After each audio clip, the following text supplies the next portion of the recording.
Girlfriend.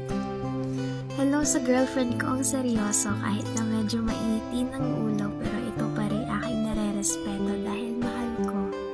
Pag mahal mo ang isang tao, kailangan tiisin ang lahat para sa taong mahal mo. Kahit na di ka sigurado kung magtatagal ba ang relasyon nyo. Sakit man ang kapalit, pero ako pa rin kakapit. Kakapit ng mahigpit para di mo ipagpalit. Titiisin ko ang sakit kahit na ika'y malupit. Dahil ayaw kong bumitaw. Gusto pa kitang mahalin araw-araw. Ayaw kitang maagaw.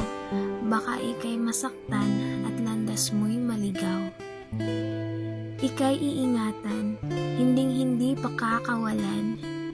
Kahit ako may pagsawaan, at least hindi kita